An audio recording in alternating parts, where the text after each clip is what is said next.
তারানাথ, ওঠ তারানাথ, চোখ মেলে তাকা আমার দিকে। মা, আমি যদি আর একটু সাবধানী হতাম তাহলে হয়তো আজ ওই মল্লিক বাড়িতে যা ঘটছে তার ঘটতই না। ঠাকুরমশাইয়ের মুখের ভাব যেন এই কথাগুলো বলতে বলতে একেবারেই বদলে গেল। আমি সব শেষ করে দেব, আজ শ্মশান করে দেব গোটা মল্লিক বংশকে। তাহলে তুই ওর কার্যবন্ধন করেছিস, আর এই কারণেই আমি আজ অসফল হলাম। সেই কালই 20 বছর পর আপনাকে সেই দেবাগ্রর সঙ্গেই লড়াই করতে ফের ওই মল্লিক বাড়িতে ডাকছেন কেন? এ প্রশ্ন শুধু তোমার নয় কিশোরী। অশুভর ত্রাস বিপদের নাদ বোঝায় সঠিক বেঠিকের পাঠ সে তারানাথ, তারানাথ সে তারানাথ, তারানাথ সে তারানাথ, তারানাথ সে তারানাথ, তারানাথ সে তারানাথ।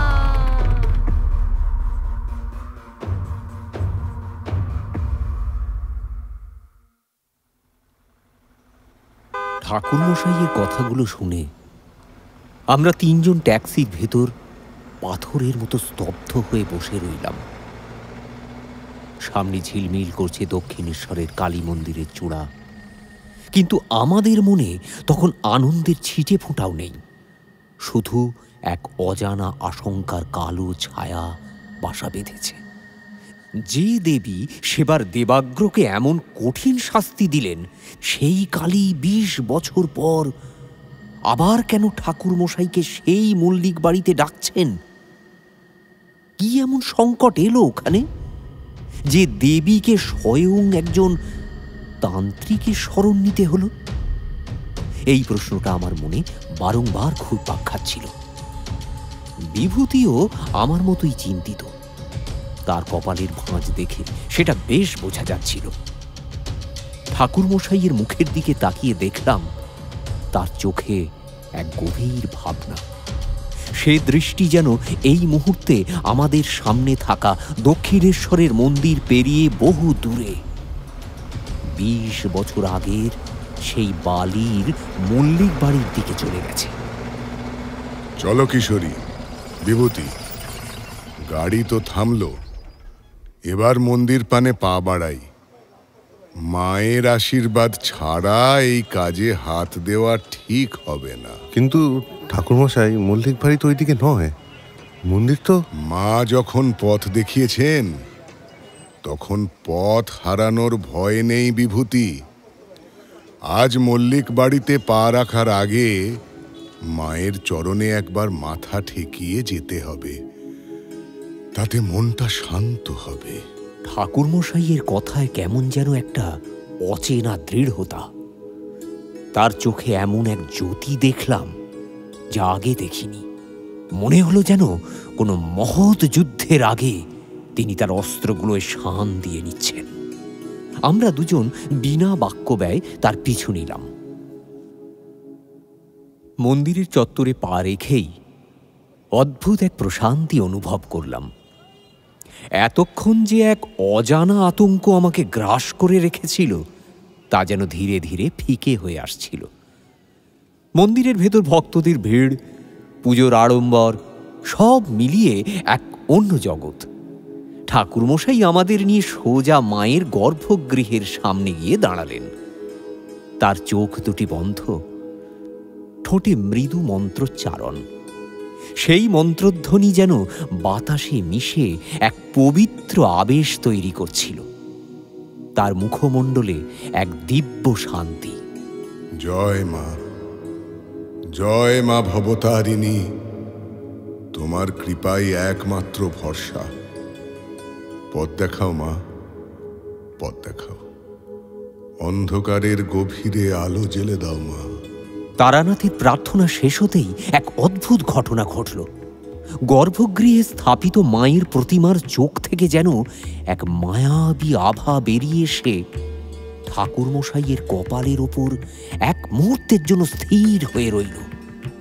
আমরা দুজনেই এই অলৌকিক দৃশ্য দেখে বিস্মিত। আমার গা দিয়ে যেন একটা ঠান্ডা স্রোত বয়ে গেল। এই যে সাক্ষাৎ দেবীর কৃপা! ঠাকুরমশাই, আপনি কি দেখলেন? দেখলাম বিভূতি, মায়ের আদেশ পেলাম। মল্লিক বাড়িতে সংকট গভীর।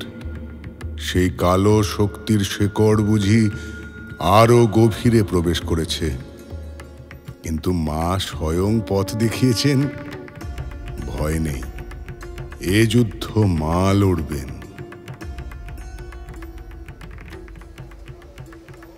মন্দিরের বাইরে এসে আমরা যখন ট্যাক্সির জন্য অপেক্ষা করছিলাম, ঠাকুরমশাই তখন আমাদেরকে মল্লিক বাড়ির বর্তমান পরিস্থিতি সম্পর্কে বলতে শুরু করলেন। তার কথা শুনে বুঝলাম দেবাগ্রর গ্রেপ্তার হওয়াটা শুধু একটা ছোট বিরতি ছিল। সে যেন এক ঘুমন্ত দানব, যার প্রভাব কারাগার থেকেও ছড়াতে পারে। দেবাগ্রকে পুলিশ গ্রেপ্তার করেছে ঠিকই, কিন্তু ওর অশুভ ছায়া মল্লিক বাড়ি থেকে এখনো পুরোপুরি কাটেনি। গতকাল রাতে স্বপ্নাদেশ পাওয়ার পর আমি একটু খোঁজ খবর নিয়েছিলাম। জানতে পারলাম মল্লিক বাড়িতে একের পর এক অদ্ভুত ঘটনা ঘটেই চলেছে।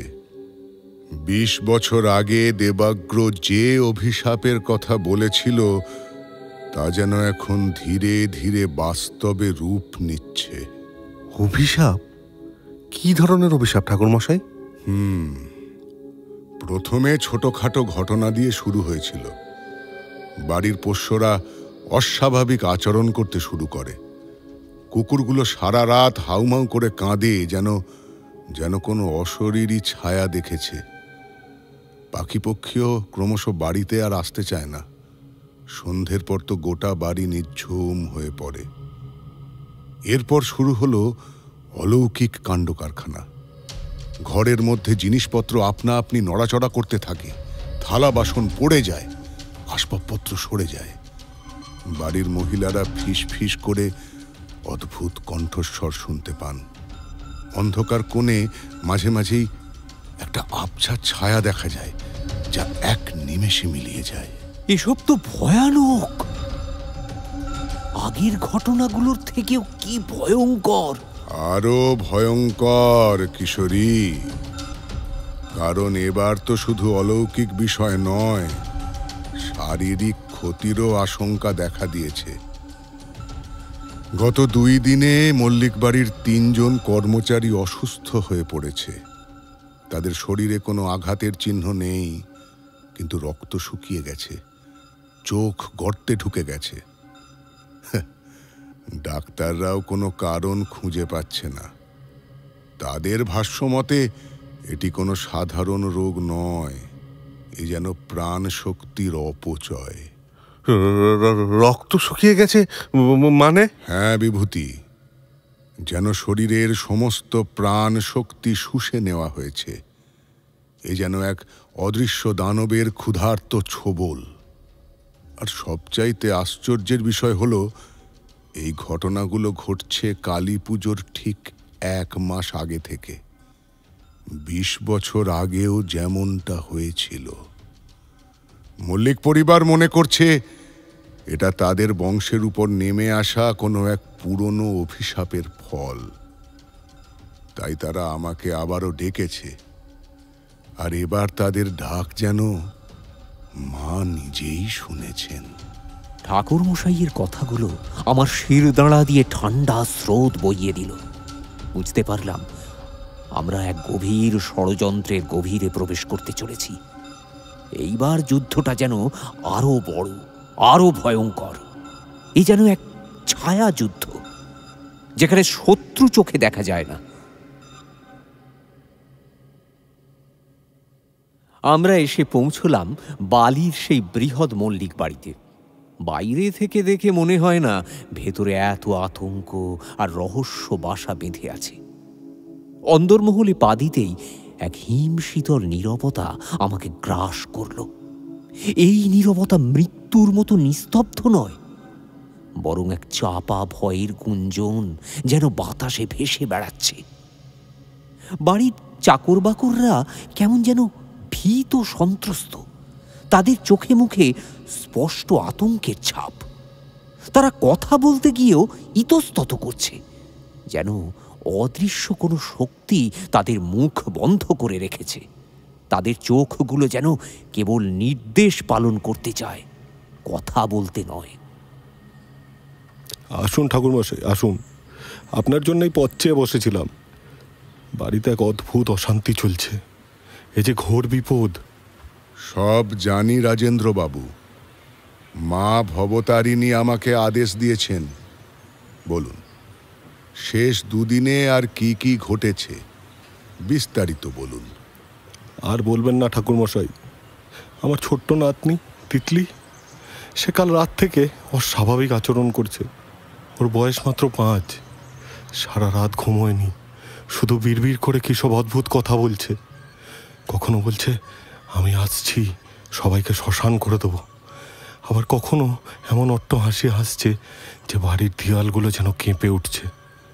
ওর মা বাবা তো ভয়ে অস্থির, সারা রাত 2 চোখের পাতা এক করতে পারেনি।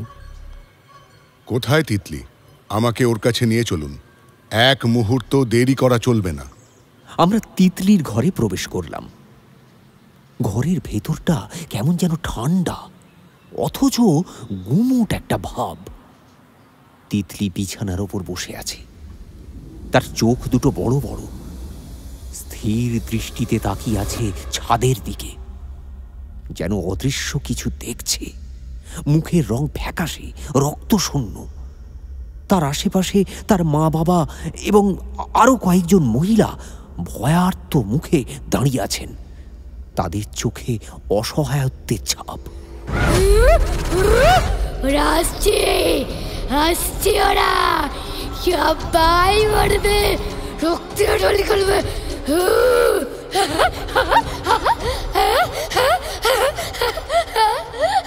তিতলির অবস্থা দেখে আমি নিশ্চিত যে এটি কোনো সাধারণ ভর নয়।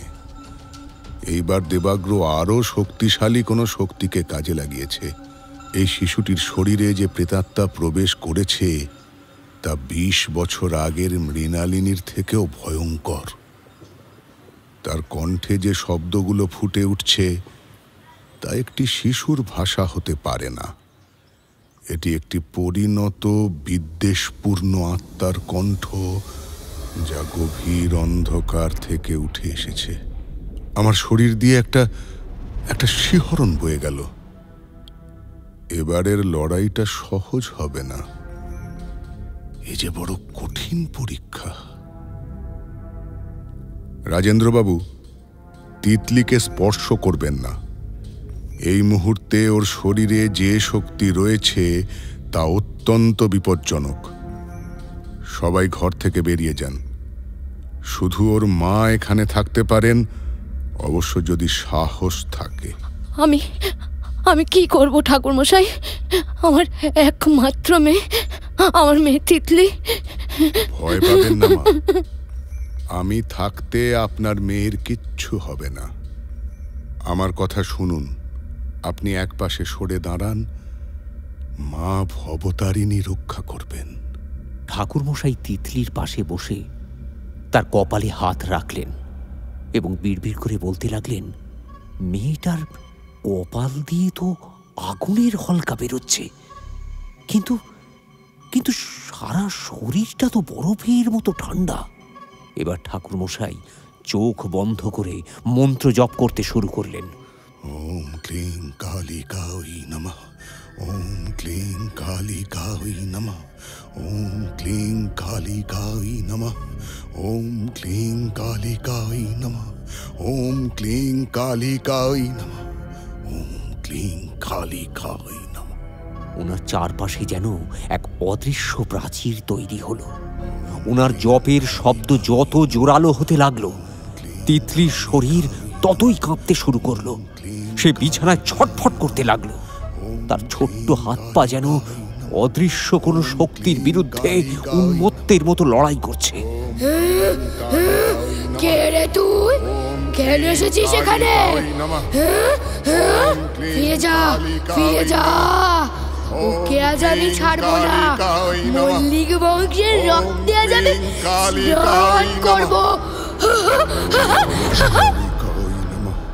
ওম ক্লিং কালিকায় নমঃ, ওম ক্লিং কালিকায় নমঃ। আমি জানি তুই কে।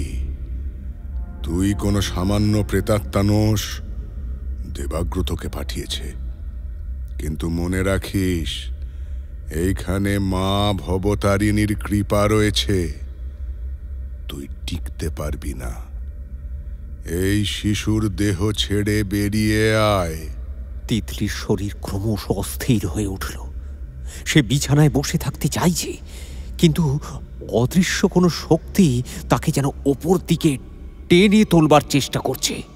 তার ছোট্ট মুখে এক হিংস্র বিকৃত হাসি ফুটে উঠল। তার চোখ দুটো রক্তবর্ণ ধারণ করল, যেন রক্ত জমে আছে চোখে। থাম, তোর এই মন্ত্র আমার কিচ্ছু করতে পারবে না। আমি আর শক্তিশালী হয়ে ফিরে এসেছি। দেবাগ্র আমায় আরো শক্তি দিয়েছে। ওর হাতে এখন কালীর সেই গয়না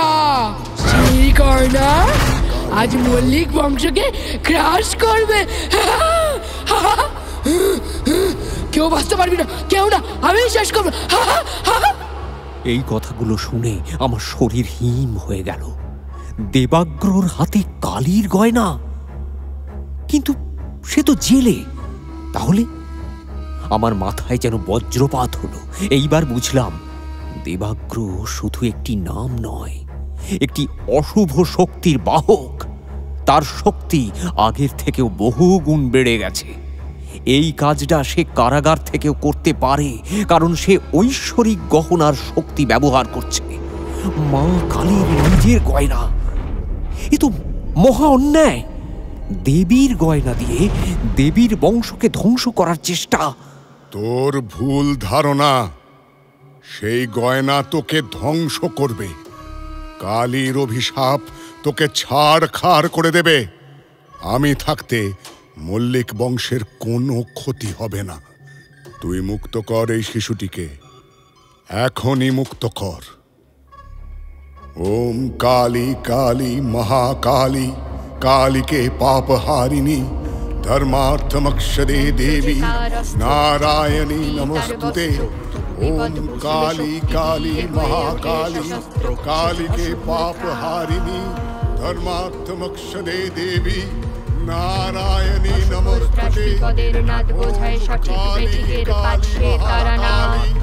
कालिके पापहारिणी, धर्मार्थमक्षदे देवी, नारायणी नमस्ते। তিতলির দেহ প্রচণ্ডভাবে কাঁপতে লাগলো।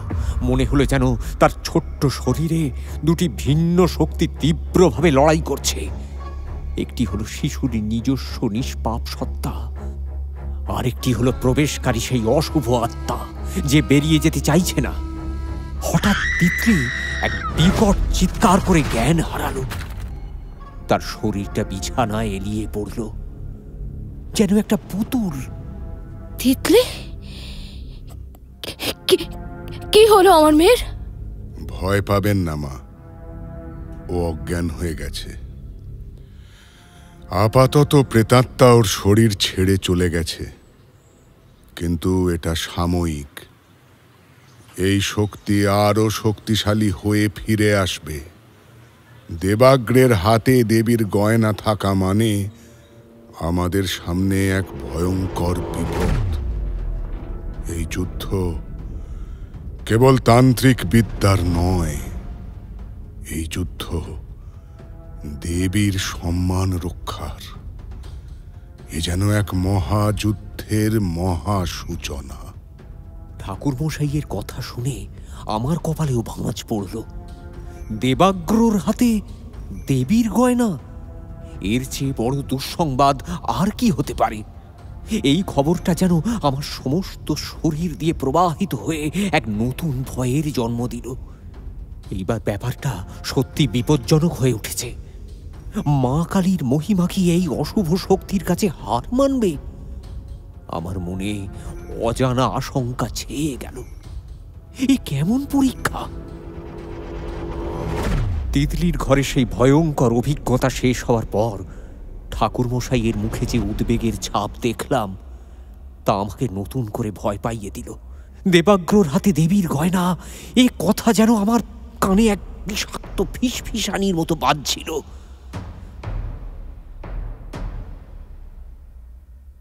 আমরা ঘর থেকে বেরিয়ে আসার পর রাজেন্দ্র মল্লিক আমাদের জন্য অপেক্ষা করছিলেন। তার মুখে তখন স্পষ্ট উৎকণ্ঠা। ঠাকুরমশাই, আমার তিতলি কেমন আছে? ও বাঁচবে তো? ভয় পাবেন না রাজেন্দ্রবাবু, মা ভবতারিণী রক্ষা করবেন। আপাতত তিতলি ঘুমিয়ে পড়েছে, কিন্তু এই ঘুম সাময়িক।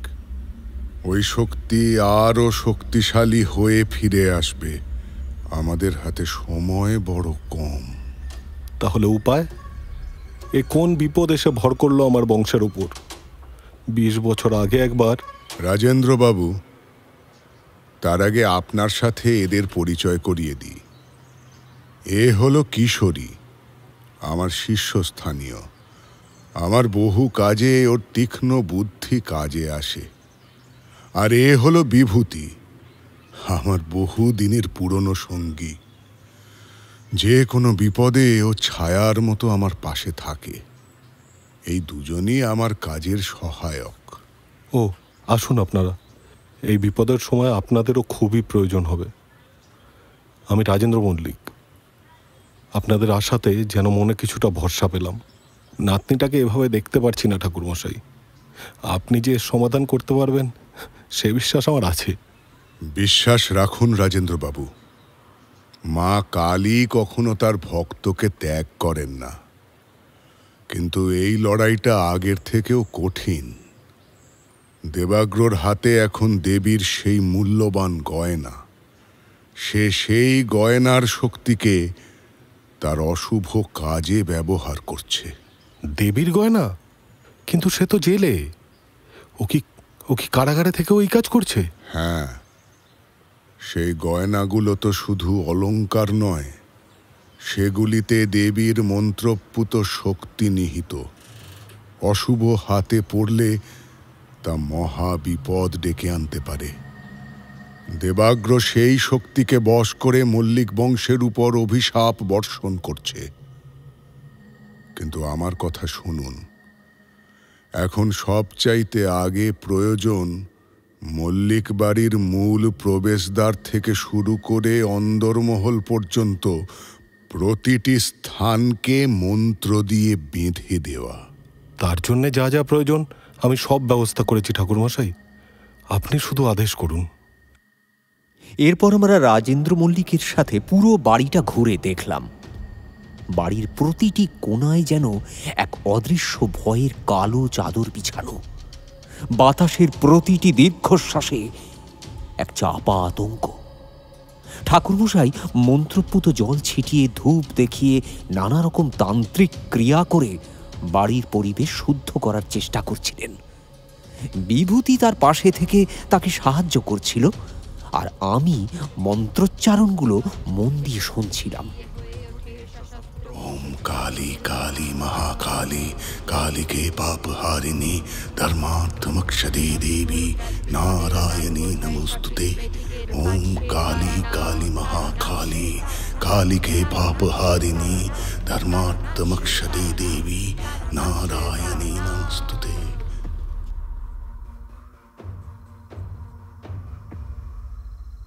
সন্ধ্যা নামল।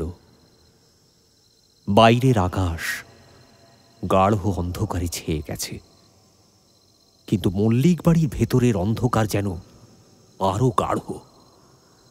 পুজোর ঘরে ঠাকুরমশাই এবার আসনে বসলেন। তাঁর চোখে এক দৃঢ় প্রতিজ্ঞা। বিভূতি এবং আমি তার পাশে বসেছিলাম। রাজেন্দ্র মল্লিক এবং তার পরিবারের সদস্যরাও কিছুটা দূরে বসে ভয়ার্ত চোখে তাকিয়েছিলেন। তাদের মুখে অনাহার ও উদ্বেগের ছাপ স্পষ্ট। দেবাগ্রের শক্তিকে প্রতিহত করতে হলে আজ রাতে আমাকে এক বিশেষ সাধনা করতে হবে। এ সাধনা সহজ নয়।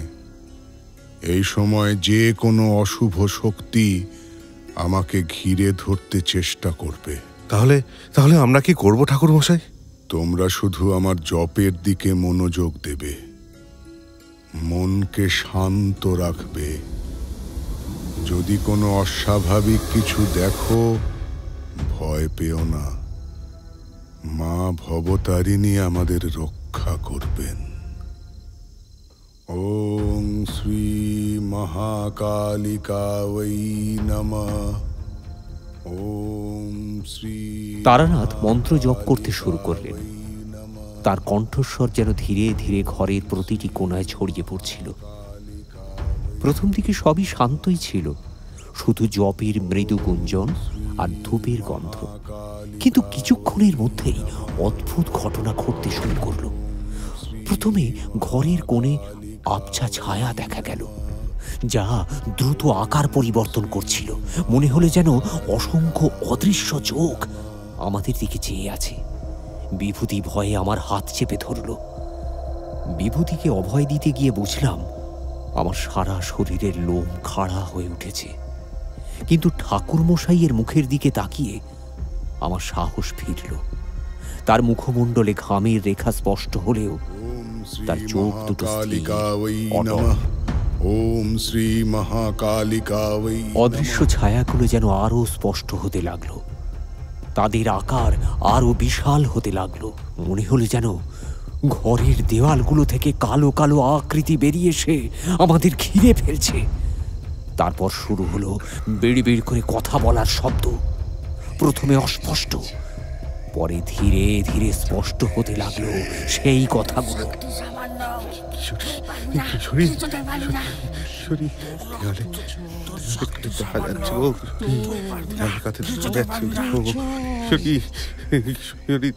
এই কথাগুলো শুনে রাজেন্দ্র মল্লিকের পরিবারের সদস্যরা ভয়ে কাঁপতে শুরু করলেন। কেউ কেউ চোখ বন্ধ করে ফেললেন, কেউ বা আর্তনাদ করার উপক্রম করলেন। তাদের মধ্যে একজন মহিলা জ্ঞান হারালেন। বিভূতি তো অস্থির হয়ে উঠল। ঠাকুর মশাই, ওরা তো আক্রমণ করছে, কি করব? ভয় নেই বিভূতি, এরা শুধু ভয়ের জন্ম দিতে চাইছে। মনকে শান্ত রাখো, জপ করতে থাকো। আমিও প্রাণপণে জপ করতে লাগলাম। ওম শ্রী মহাকালিকায় নমঃ।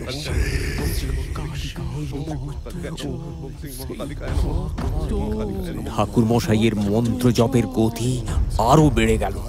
তার কণ্ঠস্বর যেন এক অদৃশ্য ঢালের মতো আমাদের ঘিরে রাখছিল।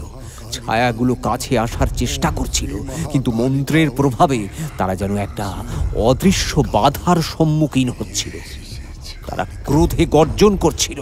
তাদের ফিসফিসানি এবার চিৎকারে রূপান্তরিত হলো।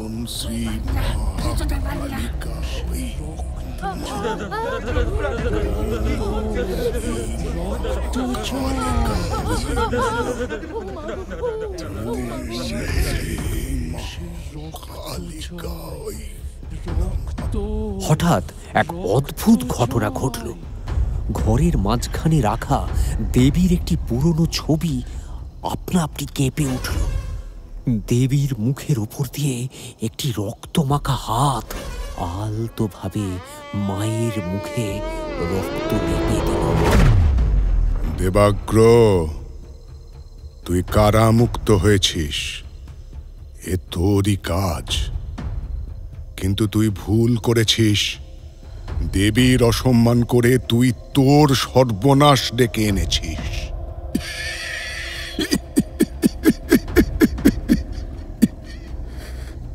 ঠাকুর মশাই, কি ভেবেছিলি? তুই ভেবেছিলি আমি কারাগারে আটকে গেছি? আমি এখন আরো শক্তিশালী। দেবীর গয়না আমার হাতে। এবার আমি শুধু মল্লিক বংশ নয়, শেষ করব তো কেউ। কালীর সেই গয়না এখন আমার হাতে। এর শক্তি দিয়ে আমি সমস্ত সৃষ্টিকে বশ করব।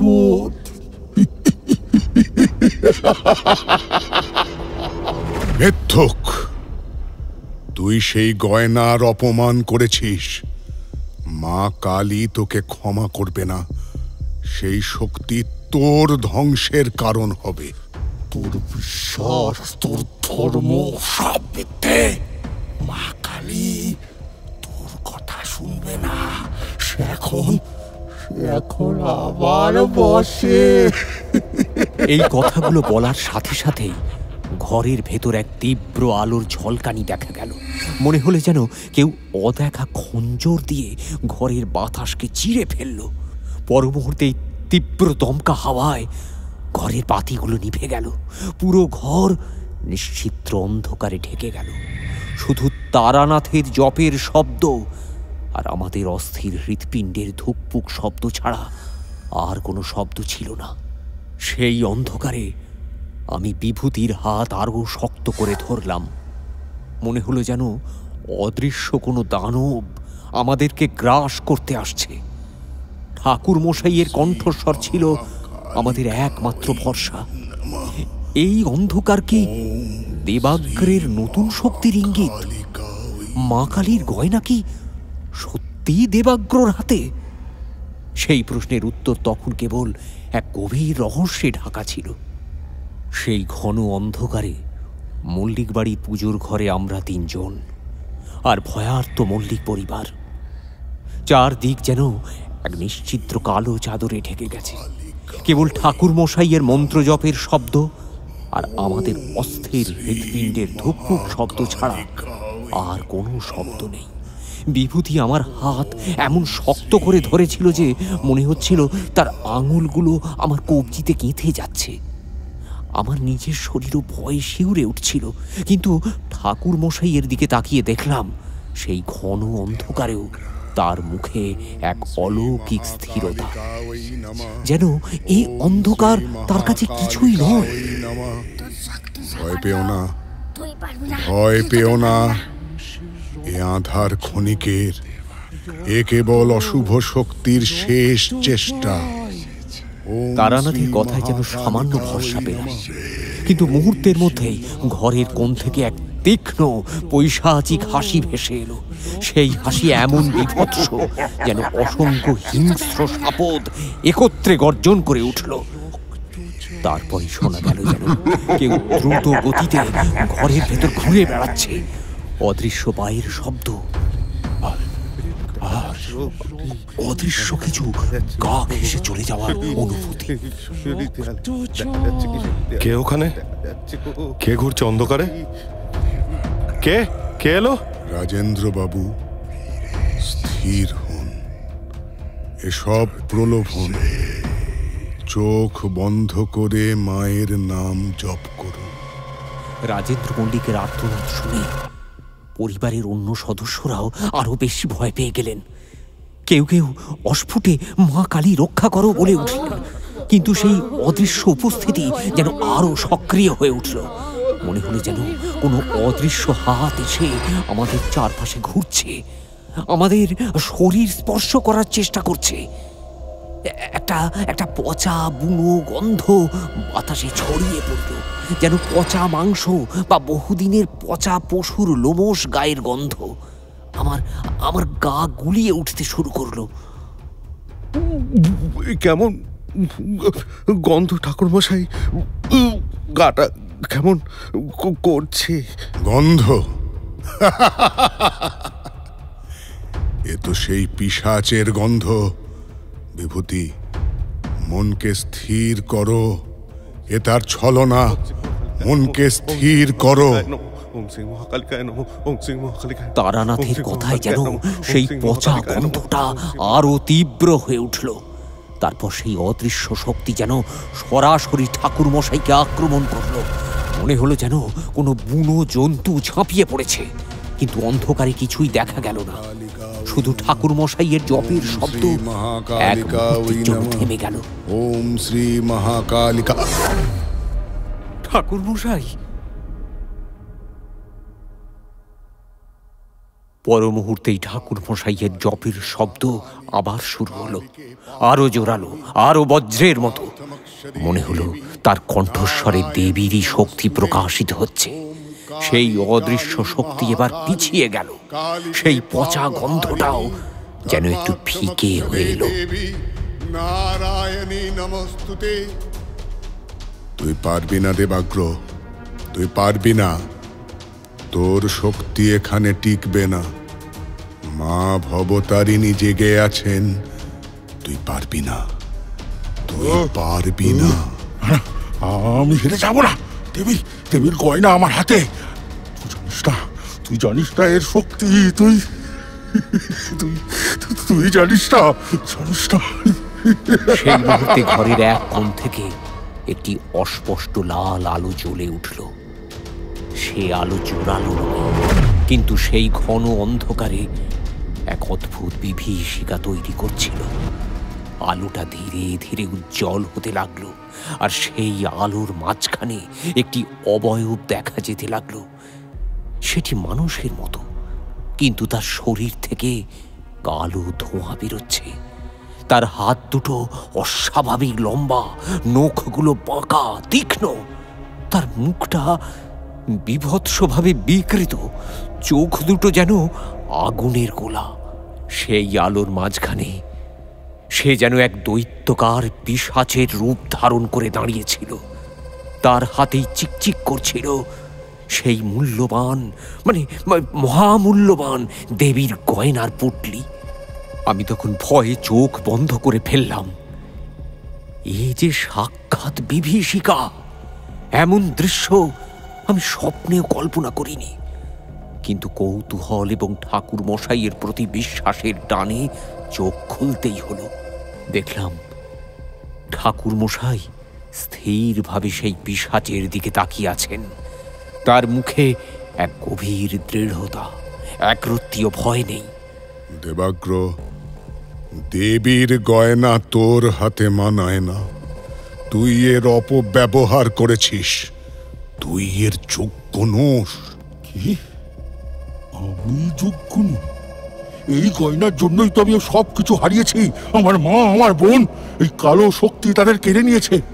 আরে তুই বলছিস আমি এর যোগ্য নই? এই গয়নার শক্তি দিয়ে আমি সারা পৃথিবী বশ করব। মল্লিক বংশ, তোরা আমার হাতে পুতুলের মতো নাচবি। এই কথাগুলো বলতে বলতে সেই পিশাচরূপী দেবাগ্র দ্রুত গতিতে ঠাকুর মশাইয়ের দিকে এগিয়ে এলো। তার লম্বা নখগুলো আমাদের দিকেই উদ্যত, কিন্তু ঠাকুর মশাই একটুও বিচলিত হলেন না। তিনি তার জপের গতি আরো বাড়িয়ে দিলেন, আর তার হাতের চন্দনের মালাটি দ্রুত ঘুরতে লাগলো।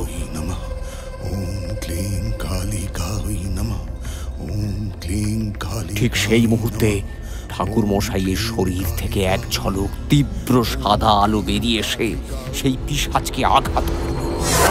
পিশাচটি আর্তনাদ করে লিচিয়ে গেল, যেন আগুনের ছ্যাঁকা খেয়েছে। তার শরীর থেকে কালো ধোঁয়া বেরোতে লাগলো। সে তার গয়নার পুঁটলিটা আরো শক্ত করে আঁকড়ে ধরল। কি করলি? তোর কাছে কোথা থেকে এলো? আমার শক্তি নয় রে মূর্খ, এ আমার মা ভবতারিণীর শক্তি। তার গয়না তোর মতো অসুচির হাতে থাকলে তোর ধ্বংসই ডেকে আনবে। সেই কারণেই মা আমাকে আবার এখানে এনেছেন। তুই তোর সর্বনাশ ডেকে এনেছিস। পিশাচটি যন্ত্রণায় ছটফট করতে লাগলো। তার শরীর থেকে কালো ধোঁয়া এমন ভাবে বেরোচ্ছিল যে মনে হচ্ছিল যেন সে গলতে শুরু করেছে, কিন্তু তার চোখে তখনও এক ভয়ঙ্কর জিঘাংসা। সে হন্তদন্ত হয়ে ঘরের এক কোণে থাকা একটি পুরনো আলমারির দিকে ছুটে গেল। সেই আলমারিটা মল্লিক পরিবারের পুরনো দিনের জিনিসপত্রে ভরা ছিল। রাজেন্দ্র মল্লিকের মুখে শুনেছিলাম ওতে নাকি তাদের পূর্বপুরুষের কিছু বিশেষ জিনিসপত্র রাখা আছে, যা বাইরে থেকে দেখা যায় না। দেবাগ্র কেন ওদিকে ছুটে গেল তা আমার মাথায় এলো না। আমি জানি, জানি কোথায় লুকিয়ে আছে তোর শেষ। আমি জানি। সে আলমারির দিকে ছুটে যেতেই ঠাকুরমশাই চোখ খুলে ফেললেন। তার চোখে এক নতুন আশঙ্কা। মনে হলো তিনি কিছু আন্দাজ করতে পেরেছেন। তিনি দ্রুত উঠে দাঁড়ালেন। না না দেবাগ্র, ওদিকে নয়, না। কিন্তু ততক্ষণে অনেক দেরি হয়ে গেছে। পিশাচরূপী দেবাগ্র তার লম্বা হাত দিয়ে আলমারির পাল্লাটা খুলে ফেলল।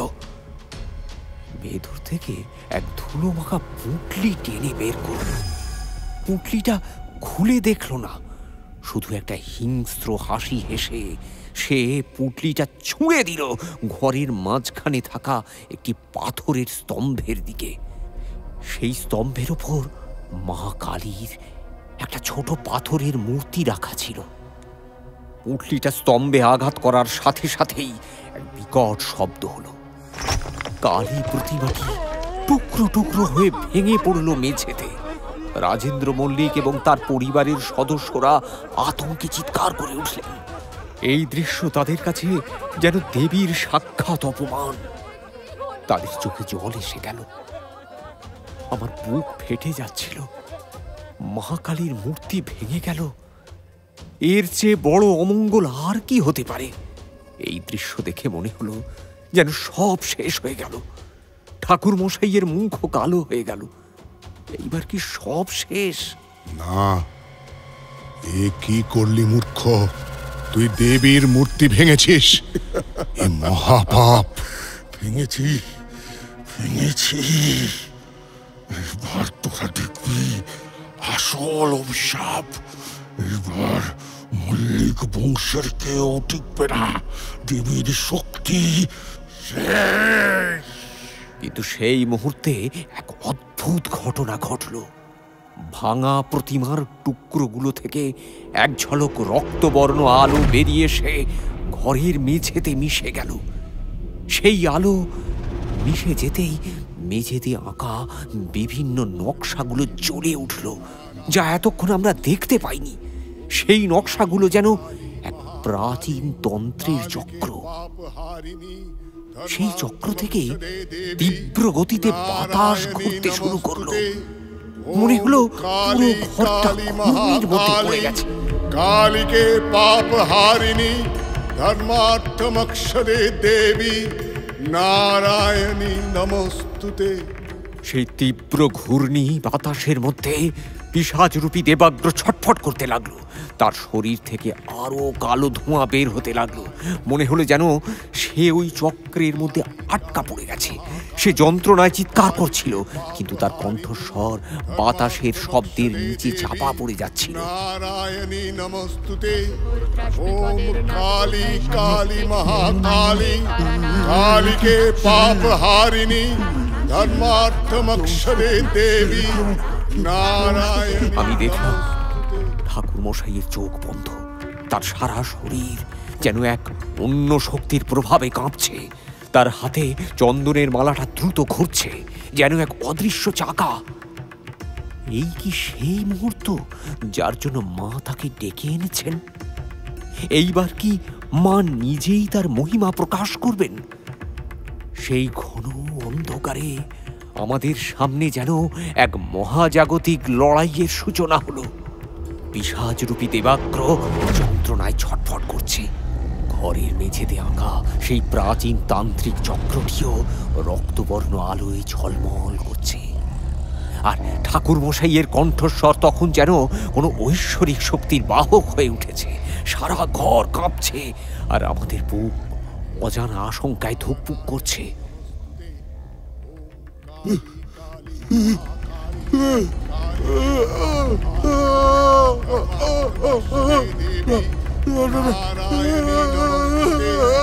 ओम काली काली महाकाली कालिके पाप हारिणी धर्मार्थमक्षरे देवी नारायणी नमोस्तुते।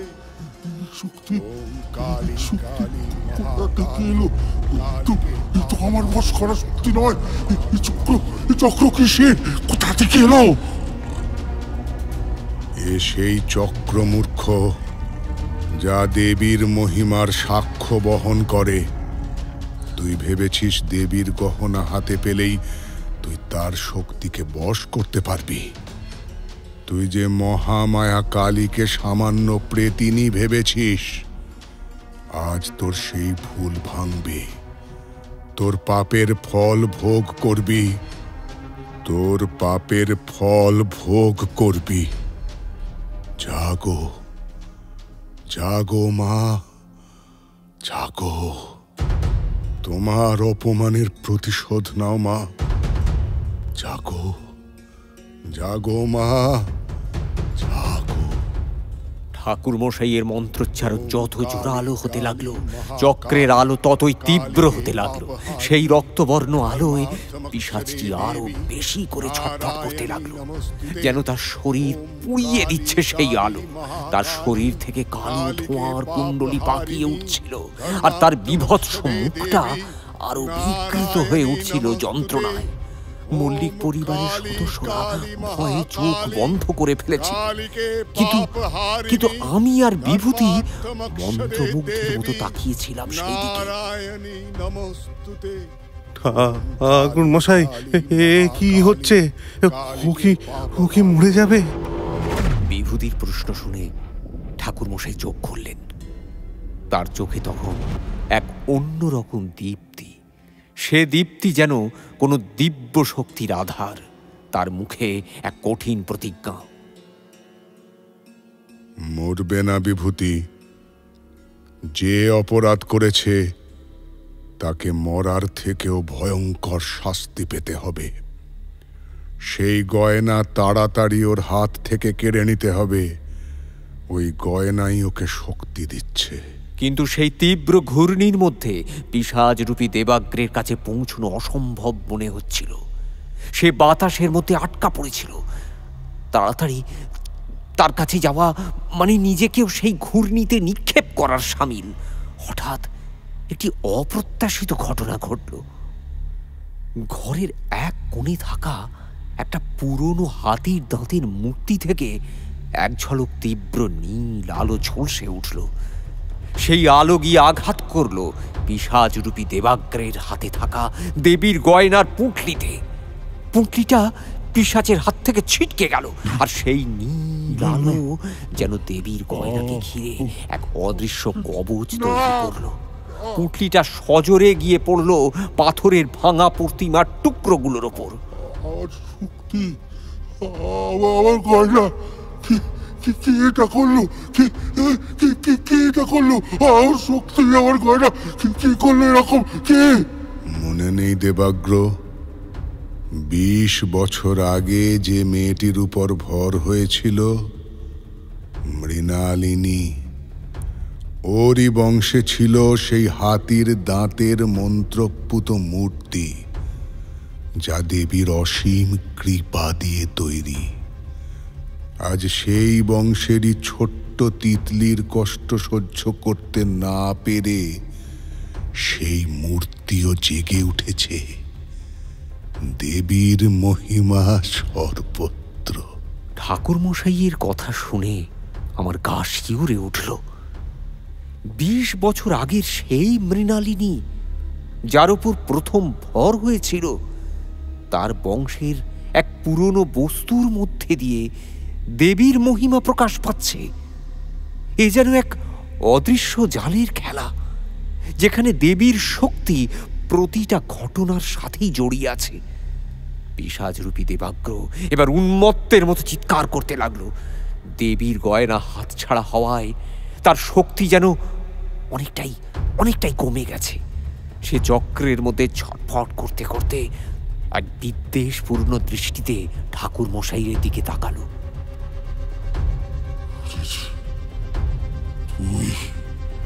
তুই শেষ করে দিলি আমার সব। আমি তোকে ছাড়বো না, কিছুতেই ছাড়বো না। সেই মুহূর্তে ঘরের বাইরে থেকে এক তীব্র গর্জন ভেসে এলো। মনে হলো যেন কোনো বিশাল প্রাণী মল্লিক বাড়ির দরজায় আঘাত করছে। তারপরই দরজাগুলো ধড়াম ধড়াম করে ভেঙে পড়ল। আমরা সবাই ভয়ে সিঁটিয়ে গেলাম। আমার মনে হলো এতক্ষণ যা ছিল অশরীরী খেলা, তা যেন এবার এক বাস্তব রূপ নিতে চলেছে। এই কি দেবাগ্রের নতুন কোনো চাল, নাকি অন্য কোনো অশুভ শক্তির আবির্ভাব? ঘরের ভাঙা দরজার ওপার থেকে এক বিশাল কালো ছায়া প্রবেশ করল। সেই ছায়া এমন বৃহৎ যা ঘরের ছাদ পর্যন্ত ছুঁয়ে ফেলেছে। তার শরীর থেকে কালো ধোঁয়া বেরোচ্ছে, চোখ দুটো জ্বলন্ত অঙ্গারের মতো লাল। তার হাতে একটা বিশাল ত্রিশূল যা মাটি খুঁড়ে খুঁড়ে এগিয়ে আসছে। তার প্রতিটা পদক্ষেপে ঘর কাঁপছে। তার বিকট হুঙ্কারে আমাদের হৃৎপিণ্ডকে নাড়িয়ে দিচ্ছে। এ কি ঠাকুর মশাই? এ তো কোনো মানুষ নয়, এ যে সাক্ষাৎ রাক্ষস। রাক্ষস নয় বিভূতি, এ হলো সেই শক্তি যাকে দেবাগ্র তার অশুভ সাধনার মাধ্যমে জাগিয়ে তুলেছে। ওর হাতের গয়না কেড়ে নেওয়ায় সে এবার নিজেই নিজেকে প্রকাশ করেছে। এ এক ভয়ঙ্কর যক্ষ। দেবাগ্র এই যক্ষকে ব্যবহার করে দেবীর শক্তি চুরি করতে চেয়েছিল। যক্ষটি সরাসরি পিশাচরূপী দেবাগ্রের দিকে এগিয়ে গেল। পিশাচরূপী দেবাগ্র যক্ষকে দেখে আতঙ্কে পিছিয়ে যেতে চাইল, কিন্তু চক্রের মধ্যে আটকা পড়ায় সে নড়তে পারল না। আমাকে ছেড়ে দাও, আমি তোমার আদেশ পালন করেছি। আমাকে ছেড়ে দাও, আমাকে ছেড়ে দাও, ছেড়ে দাও, আমাকে ছেড়ে দাও। তুই তোর হাত থেকে দেবীর গয়না চলে গেছে। তুই আমার শক্তিকে অপমান করেছিস। আমি তোকে ছাড়বো না, তোর কোনো ক্ষমা নেই। যক্ষটি তার বিশাল ত্রিশূল দিয়ে পিশাচরূপী দেবাগ্রকে সজোরে আঘাত করল। দেবাগ্র এক বিভৎস চিৎকার করে উঠল। তার শরীর থেকে আরো বেশি করে কালো ধোঁয়া বেরোতে লাগলো, আর সে ধীরে ধীরে ছোট হয়ে যেতে লাগলো। মনে হলো যেন সে বাতাসে মিলিয়ে যাচ্ছে। সেই দৃশ্য দেখে আমার বুকটা ছ্যাঁত করে উঠল। যে দেবাগ্র এতক্ষণ এত শক্তিশালী ছিল, সে এমন অসহায়ভাবে ধ্বংস হয়ে যাচ্ছে। এ যেন এক মহানাটকের শেষ দৃশ্য। যক্ষটি দেবাগ্রকে শেষ করার পর ঠাকুর মশাইয়ের দিকে ফিরল। তার জ্বলন্ত লাল চোখ দুটো ঠাকুর মশাইয়ের দিকে স্থির হলো। তার হাতের ত্রিশূল তখন উদ্যত। মল্লিক পরিবারের সদস্যরা ভয়ে পাথরের মতো বসে আছেন। তুই আমার কাছে বাধা দিয়েছিস, তুই দেবীর পক্ষ নিয়েছিস, তোকে আমি ছাড়বো না। যক্ষ, তুই দেবীর শক্তিকে চিনতে পারিসনি। যে শক্তি তোর মনিবকে ধ্বংস করেছে, সেই শক্তি আমাকে রক্ষা করবে। আমার হাতেই দেবীর গয়না ফিরে আসবে। ঠাকুর মশাই মন্ত্র জপ করতে করতে মা কালীর প্রতিমার ভাঙা টুকরোগুলো আর হাতির দাঁতের মূর্তিটার দিকে এগিয়ে গেলেন। যক্ষটি গর্জন করে ঠাকুর মশাইয়ের দিকে ঝাঁপিয়ে পড়ল। তার বিশাল দেহটা এগিয়ে আসতেই মনে হলো ঘরটা ভেঙে পড়বে, কিন্তু যক্ষ ঠাকুর মশাইয়ের কাছে পৌঁছানোর আগেই এক অলৌকিক ঘটনা ঘটল। প্রতিমার ভাঙা টুকরোগুলো থেকে যে রক্তবর্ণ আলো বেরিয়েছিল, আর হাতির দাঁতের মূর্তি থেকে যে নীল আলো ঝলসে ছিল, সেই দুটো আলো একত্রিত হয়ে এক তীব্র বেগুনি আলো তৈরি করলো। সেই আলো ধীরে ধীরে এক আকার নিতে লাগলো।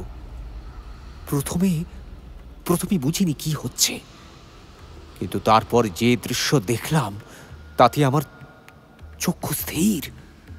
বিভূতি ও বিস্ময়ে বাকরুদ্ধ। সেই বেগুনি আলোর মধ্যে ধীরে ধীরে এক অপূর্ব নারীর অবয়ব ফুটে উঠল।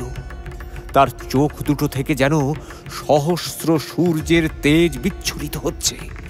তার মুখে এক দিব্য হাসি, এক হাতে আশীর্বাদের মুদ্রা, অন্য হাতে খড়গ। তার খোলা কেশ ও রাশি বাতাসে যেন নৃত্য করছে। তার গায়ের রং কালো মেঘের মতো গাঢ়, কিন্তু তাতে এক ঝলমলে জ্যোতি। তিনি যেন মা কালী স্বয়ং। তার শান্ত কল্যাণময়ী রূপে আবির্ভূতা। মূর্খ যক্ষ, তুই জানিস না তুই কার সামনে দাঁড়িয়ে আছিস? আমার সৃষ্টি, আমারই বিনাশ। আমার গয়না দিয়ে তুই আমার ভক্তের ক্ষতি করতে চেয়েছিলিস? তোর সাহস হয় কি করে? যক্ষটি দেবীর সেই শান্ত কিন্তু তীব্র রূপ দেখে আতঙ্কে পিছিয়ে যেতে লাগলো। তার জ্বলন্ত চোখগুলো নিভে আসতে লাগলো। তার হাতের ত্রিশূল খসে পড়ল মেঝেতে। সে যন্ত্রণায় চিৎকার করে উঠল। তার শরীর থেকে ধোঁয়া বেরোতে লাগলো। সে যেন দেবীর সামনে নিস্তেজ হয়ে যাচ্ছে।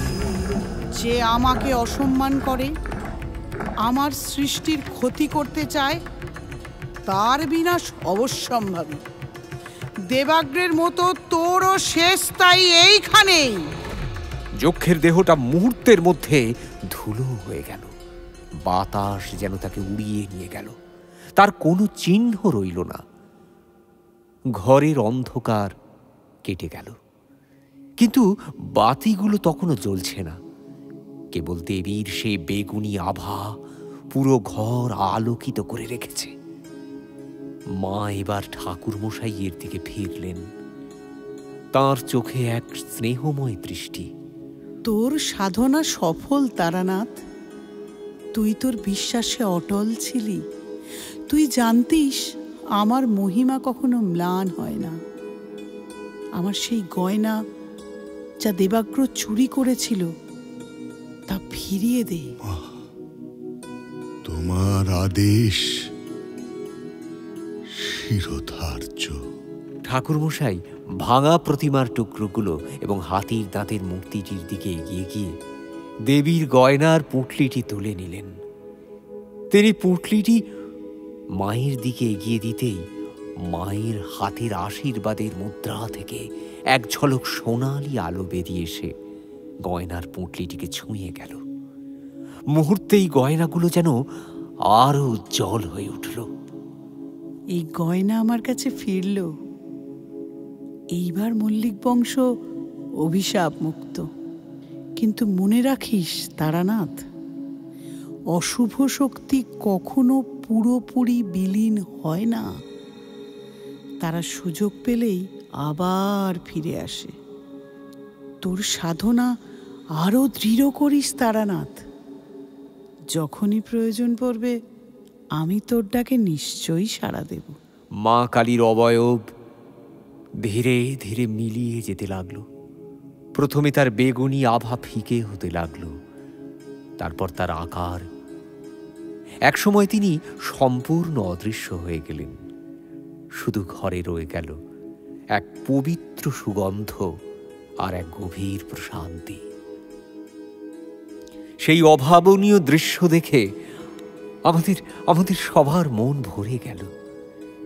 বিভূতি বিহ্বল হয়ে ফ্যাল ফ্যাল করে তাকিয়েছিল। রাজেন্দ্র মল্লিক এবং তার পরিবারের সদস্যরা তখনও হাঁটু গেড়ে বসেছিলেন। তাদের চোখে বিস্ময় আর ভক্তি। ঘরের বাতিগুলো তখনও কিন্তু জ্বলছে না, কিন্তু সেই দিব্য আভার রেশ যেন এখনো ঘরে লেগে আছে। আমরা বুঝেছিলাম ঠাকুর মশাইয়ের জীবনে এই রাতটি কেবল একটি যুদ্ধ জয় নয়, এটি ছিল দেবীর সাক্ষাৎ দর্শন, তার মহিমার এক উজ্জ্বল দৃষ্টান্ত। আমাদের কাছেও এ ছিল এক জীবনের অবিস্মরণীয় অভিজ্ঞতা। মা কালীর সেই দিব্য রূপ অদৃশ্য হওয়ার পর মল্লিক বাড়ির পুজোর ঘরের বাতাস যেন এক অদ্ভুত পবিত্রতায় ভরে উঠেছিল। মেঝেতে ভাঙা পাথরের টুকরোগুলো ছড়িয়ে ছিটিয়ে ছিল বটে, কিন্তু তাদের পাশেই দেবীর গয়নার পুঁটলিটি যেন এক অন্য আলোয় ঝলমল করছিল। ঠাকুরমশাই ধীরে ধীরে উঠে দাঁড়ালেন। তার মুখমণ্ডলে তখন আর সেই ক্লান্তির ছাপ নেই, বরং এক নতুন তেজ ও দীপ্তি। তিনি সাবধানে দেবীর গয়নার পুঁটলিটি তুলে নিলেন, যেন কোনো অমূল্য রত্ন স্পর্শ করছেন। গয়নাগুলো হাতে নিতেই পুঁটলিটি থেকে এক স্নিগ্ধ সোনালি আভা তার হাতের উপর ছড়িয়ে পড়ল। ঠাকুরমশাই, এ কি দেখলাম আমরা? এ কি সত্যি মা কালী এসেছিলেন? আমার বংশের উপর থেকে অভিশাপ কি তবে সত্যিই কেটে গেল? হ্যাঁ রাজেন্দ্র বাবু, মা কালী এসেছিলেন। তিনি তার মহিমা প্রকাশ করে আপনার বংশকে অভিশাপ মুক্ত করেছেন। দেবাগ্র এবং তার জাগিয়ে তোলা সেই যক্ষ উভয়ই দেবীর ক্রোধে ভস্মীভূত হয়েছে। আপনারা এবার নিশ্চিন্তে থাকতে পারেন। আপনি আপনি যে আমাদের জীবন বাঁচালেন ঠাকুরমশাই, কি দিয়ে যে আপনার এই ঋণ শোধ করব? ঋণের কথা বলবেন না রাজেন্দ্র বাবু, আমি তো মায়ের আদেশ পালন করেছি মাত্র। আসল কাজ তো মা নিজেই করেছেন। এই নিন, এই গয়নাগুলো এবার সযত্নে রাখুন। এগুলি মল্লিক বংশের পবিত্র চিহ্ন। এগুলি যেন আর কখনো কোনো অশুভ হাতে না পড়ে, সেদিকে সজাগ দৃষ্টি রাখবেন। দেবীর প্রতিমা ভেঙে গেছে, কিন্তু দেবীর শক্তি অক্ষুণ্ণ। এই ভাঙা টুকরোগুলো পবিত্র স্থানে বিসর্জন দেবেন। ঠাকুর মশাই, সেই যে মেয়েটি গঙ্গার ধারে যার সাথে আপনার দেখা হয়েছিল, সে কি তাহলে মা কালী নিজেই ছিলেন? মনে আছে বিভূতি? গঙ্গার ধারে এসে বলেছিল, আমরা গ্রাম বাংলার মেয়ে, আমরা অত সহজে কাউকে ভয় পাই না লো। তাছাড়া দেখছো না কো, আমার বিয়ে হয়ে গেছে। আমি নিজের বরের সাথে শহরে এসছি মন্দিরে পুজো দিতে। এ কথা কে বলতে পারে বিভূতি? কেবল মা নিজেই পারেন এমন লীলা করতে। তিনি সেই পঞ্চমুখী জবা হয়ে আমার কাছে এসেছিলেন, কারণ ওই ফুলই তার প্রিয়। ঠাকুরমশাইয়ের কথা শুনে বিভূতি আর আমি একে অপরের মুখের দিকে তাকালাম। এ যেন এক ঘোর লাগা স্বপ্ন। যে দেবাগ্র এত শক্তিশালী ছিল, সে যে এভাবে দেবীর হাতে ভস্মীভূত হবে তা কল্পনাও করতে পারিনি। ধীরে ধীরে ভোরের আলো ফুটে উঠতে শুরু করল। বাইরের আলো পুজোর ঘরের জানলা দিয়ে ভেতরে এসে পড়ল। বাতিগুলো তখনও নিভে আছে, কিন্তু বাইরের আলোয় ঘরটা ধীরে ধীরে আলোকিত হচ্ছে। রাজেন্দ্র মল্লিক তার পরিবারের সদস্যদের নিয়ে মা কালীর জয়ধ্বনি দিতে লাগলেন। তাদের কণ্ঠস্বর তখন আর ভয়ের নয়, আনন্দের। রক্ষা করেছো মা, মা গো, দয়াময়ী মা, তুমি রক্ষা করেছো আমাদের।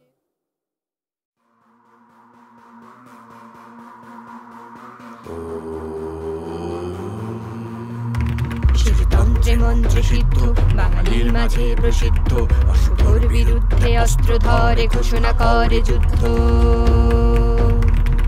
মন্ত্র যে তার অস্ত্র, যেন ভক্তি তার বস্ত্র, তবু বিপদ বুঝিলে শক্তি দিয়ে হয়ে ওঠে সশস্ত্র।